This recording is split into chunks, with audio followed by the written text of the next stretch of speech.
سلطان محمود بن سبتگین کی خدمت میں ایک شخص حاضر ہوا۔ اس نے جان کی امان پا کر عرض کیا، آپ کا بانجا میری بیوی پر عاشق ہے، جب جی چاہتا ہے وہ زبردستی میرے گھر آ جاتا ہے۔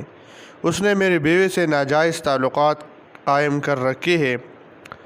اس کے خوف کی وجہ سے کوئی حاکم اس کے خلاف کارروائی کرنے کے لیے تیار نہیں۔ میں نے ہر طرف کوشش کی، امراء سے ملا، وزراء سے شکایت کی، مگر میری تمام کوششیں ناکام رہیں۔ اس کے شر سے سب پناہ مانگتے ہیں، اس لیے میں آپ ہی سے انصاف کا طالب ہوں۔ سلطان محمود سبتگین نے یہ شرمناک واقعہ سنا تو اس کا خون کھولنے لگا۔ اس نے شکایت کرنے والے سے کہا، آئندہ جو ہی میرا بانجا تمہارے گھر آئے فوراً مجھے اطلاع دینا، اس بات کی قطعاً پرواہ نہ کرنا کہ رات ہے یا دن۔ پھر سلطان نے اپنی سیکرٹری کو طلب کیا اور حکم جاری کیا، تمام سیکیورٹی والوں کو اطلاع کر دو کہ جب بھی یہ فریادی آئے اسے فوراً میرے پاس پہنچا دیا جائے۔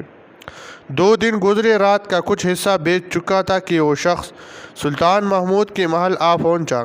سلطان سو رہا تھا، اسے جگا کر بتایا گیا کہ فلاں شخص آپ سے ملاقات کے لیے حاضر ہوا ہے۔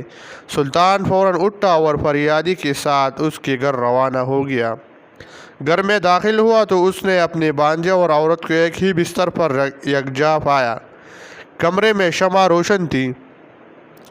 سلطان نے فریادی سے کہا، تم پیچھے ہٹ جاؤ۔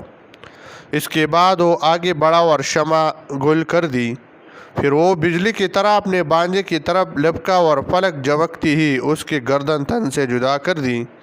اب سلطان نے آواز دی، جلدی سے پانی لا۔ وہ شخص پانی لے آیا تو سلطان نے بے تابی سے پیا۔ اس شخص نے سلطان کو قسم دے کر پوچھا، آپ نے آتے ہی شمع کیوں بجھائی؟ سلطان نے کہا، تیرا ناس ہو، یہ میرا سگا بانجا تھا، میں اسے ذبح ہوتے نہیں دیکھ سکتا تھا۔ میں نے سوچا ہو سکتا ہے اس کی شکل دیکھ کر مجھے رحم آ جائے اور میں تقاضائے عدل پورا نہ کر سکوں۔ اس شخص نے اگلا سوال کیا، آپ نے اسے ذبح کرتے ہی پانی کیوں مانگا؟ سلطان نے جواب دیا، جب تم نے مجھے میرے بانجے کے پہلے بت کے بارے میں اطلاع دی تھی، میں نے قسم کھائی تھی کہ جب تک تمہاری مدد نہ کر لو مجھ پر کھانا پینا حرام ہے۔ میں اسی وقت سے پیاسا تھا، اس لیے میں نے فوراً پانی مانگا۔ اس شخص نے عادل سلطان محمود کو بڑی دعائیں دی اور اس واقعے کی کسی کو کانوں کان خبر نہ ہوئی۔ قارئین کرام، یہ ہے ہمارے نیک حکمرانوں کے کردار کی ایک جھلک۔ انہوں نے حق و انصاف کے معاملے میں اپنے اور بیگانے میں کبھی کوئی تمیز روا نہیں رکھی اور عدل و انصاف کا ترازو ہمیشہ سیدھا رکھا۔